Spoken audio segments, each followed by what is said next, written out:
ሰላም አለይኩም ወራህመቱላህ። ውሃ ቁልቁል እንጂ አይወጣም አቀበት ይባል ነበር ድሮ። ዛሬ እንኳን ፎቁም ላይ ተራምራም ላይ እየወጣ ነው። ፓምፖች መጥተዋል። አንተ ማን ሆነህ ነው ወደ ላይ ምክር ምልከው እንዳትሉኝ ብዬ ነው። ዛሬም መልእክቴ ወደ መጅሊስ አካባቢ ነው። ዛሬ አንድ ሐሳብ የምጨምረው እነዚህ የሚዲያ ሰዎችንም ሰብስባችሁ የማናገር ስራ ብትሰሩ ስለ አንድነት እንዲሰብኩ ለአንድ ቀን ምናምን ሳይሆን ረዘም ላለ ቀናቶች የውይይት መድረክ ፈጥራችሁ ሁሉንም አዳምጣችሁ ተፋጭቶበት በእርግጠኝነት ነው የምላችሁ ጸብ ራሱ ደፍረስ ያለ ጸብ ጥሩ ነው። ዝም ብለን ውጭ ላይ ሆኖ ነው እንጂ ጠጋ ብንል ይሄ ነው የሚባል የምናነሳው ችግር ላይኖርን ይችላል።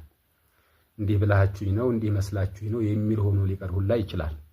ይሄም በዚህ ጉዳይ ነው ብሎ ሁሉም የራሱ ተአዊል ስለሚሰጠው ሰፋ ያለ ረዘም ያሉ ቀናቶች ተወስዶ ከፍተኛ በጀት ይበደል። ከዚህ በላይ እኛ የሚያስፈልገን ነገር የለም። ያንን አድርጋችሁ ሙሉ ሚዲያዎች በጠቅላላ የቴሌቪዥን ጣቢያዎች የሚሆኑ ሶሻል ሚዲያዎች ነው የሚጠቀሙትን የሚሆን ታዋቂ ሰዎችን አፈላልጋችሁ ሙሉ ሙስሊሞችን ጠርታችሁ አጀንዳውን በዚህ ደረጃ ተወያይታችሁበት ለህዝቡ ለተራው ህዝብ እንዲቀርብ ቢደረግ ቢያቀነቅኑበት በእርግጠኝነት ይቀየራል።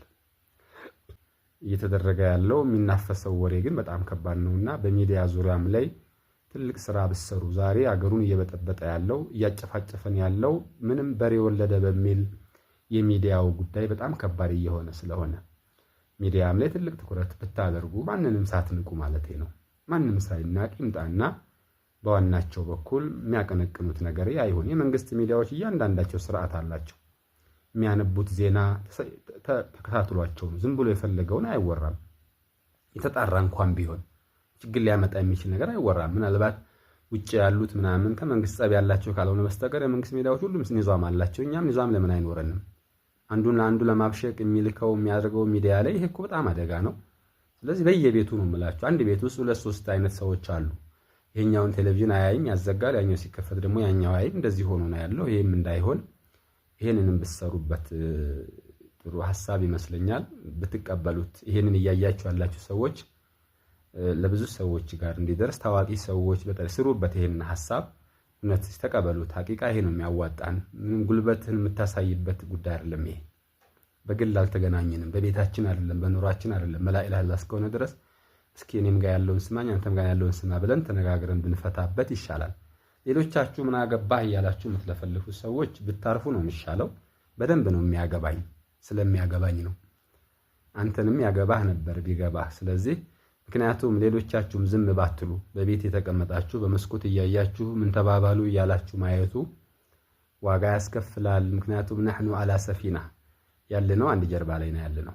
አንድ ጀልባ ላይ አንድ አውሮፕላን ላይ ያሉ ሰዎች መስማማት እንጂ ሌላ አማራጭ የላቸውም። ልክ ከመሰለ ቀውሚን ኢስተሃሙ አላ ሰፊና እንዳሉት ነው ነብዩ አለይሂ ሰላቱ ወሰለም። ጀልባ ላይ የሚጓዙ ሰዎች እታች ያሉት ከላይ ያሉት ጋር ረግጠው ከላይ ነው ውሃ የሚቀዱት። ምን እዛ ድረስ ምን አወጣን ውሃው በእኛው አይደል እንዴ ብለው ከጎን ሊቀዱት የሚፈጠረውን አደጋ ታውቃላችሁ። በዛ ውሃው ይገባል፣ ጀልባው ተሰምጥና ሙሉ መርከቡና ጀልባው ሙሉ ሰማጭ ነው የሚሆነው። ስለዚህ እጃቸው መያዝ አለባቸው የተባልነው ነው። አደራ አትንኩት። ምንም እንችላለን ነው በእኛ ለወጣችሁ ቅዱ ነው እንጂ የሚባለው። ይሄ ነገር በጣም ሊታሰብበት ይገባል። ዝም አትበሉ በአላህ። እንደ ሽማግሌዎች የት ነው ያላችሁት? እንደው አንተም ተው የሚል ተው ይሄ ነገር ጥሩ አይደለም ለሌሎች ክፍተት ይፈጥራል የሚል ሰው እንዴት ከቤታችን ከሀገራችን ይጠፋል? ይስሙ አይስሙ ሌላ ጉዳይ ነው። መጅሊስን ሄዶ መቆጣት። መጅሊስ አመራር ላይ ያላችሁ ሰዎች ጥሩ አማካሪ ኖራችሁ ይገባል። ጥሩ ጆሮዎች ሊኖራችሁ ይገባል። የህዝቡን ችግር የሚያዳምጥ ዝም ብለህ ተኮፍሰ ቢሮ የገባ የምትወጣበት ጉዳይ አይደለም። እኛ ምን ያደርግልናል ይሄ? ቢሮ ጥበቃ ቤት ማሞቅ የእናንተ ፋንታ ነው። ስራችሁ እዛ ጋር ከተቀመጣችሁ ታሪክ ሰርታችሁ ሂዱ። እያላችሁ አይደለም ሞታችሁም የማትረሱበትን ነገር ሰርታችሁ ይሄን ስሩና ሂዱ። አሁን ምርጫ ባለፈው የነበረው ምርጫ አለ አይደል? ከዚህ በኋላ እድሜያችሁ እስካለ መቀመጥ የምትችሉበትን ስራ ስሩልን። ምንም ችግር የለበትም። ሰው አንድ ብታረጉት ሐቂቃ ተታች ያለው ህዝቡ በጣም በልቶታል፣ ከፍቶታል። ከላይ ያሉት እንግዲህ ምን እንደሆነ ነው። ኃይል የሚያስፈልጋቸውንም ኃይል መጠቀምን ያስፈልጋል። ዝም ብሎ እንደ ጅራፍ ምላሱን እየለቀቀ ያለውንም ሰው ዝም ባይባል ጥሩ ነው። ማንኛውንም ሰው ቢሆን አንድ ሰው ወጥቶ የለቀቀውን የሌላ ሰው አድርጎ እያለጣጠፍን የምናደርገው ነገር። ስለዚህ ኃይል የመጠቀምም ነገር ያስፈልግ ከሆነ እዛ ደረጃ ከደረስንም እንደዛ። እዛ ከመድረሱ በፊት ግን መጀመሪያ ውይይቱ መነጋገሩ ቢቀድም ይሄ ያስፈልጋል። በዚህ ደረጃ ጥላቸው ከካፊር ጋር አንዳንሆንም፣ ከሙብተዲ ጋር አንዳንሆንም፣ ከአህባሽ ጋር መቼም አንስማማ፣ ዘላለሙን ይጠፋሉ እዛ እያልክ መፎከሩ ዋጋ የለውም። የሚጠፋማ አካል የለም። ተጠፋፍተን እንጂ የምንለው ማንም ጋር ማንም እያለ ሁላችንም የምናልቀው። በዚህ መሃል ከእርጥብ የተገኘ ቅጠል አብሮ ይቃጠል ነው ሁሉም የሚጎዳብን። ስለዚህ ከዛ ሁላ በላይ ግን እስልምናው እንዳይሰራጭ እስልምና አንድነቱ ሌላ መትረፍ የነበረበት ብዙ ሰዎችን ያስወጣል ገና እንኳን ሊያስገባና የነብዩ እስልብ አይደለም ይሄ።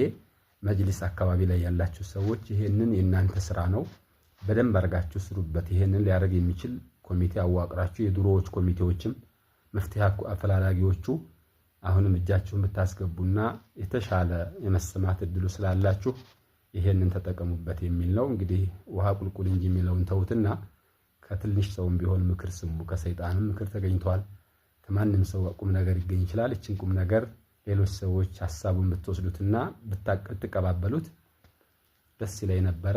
አላህ ዘንድ አጅር እናገኝበታለን። ካልሆነ እንግዲህ ወማ አለና ኢለል በላግ ያለውን ነገር እንጠብቃለን። እኛም ከሰው በላይ የተለየ ነገር የለንም። አላሁ አለም።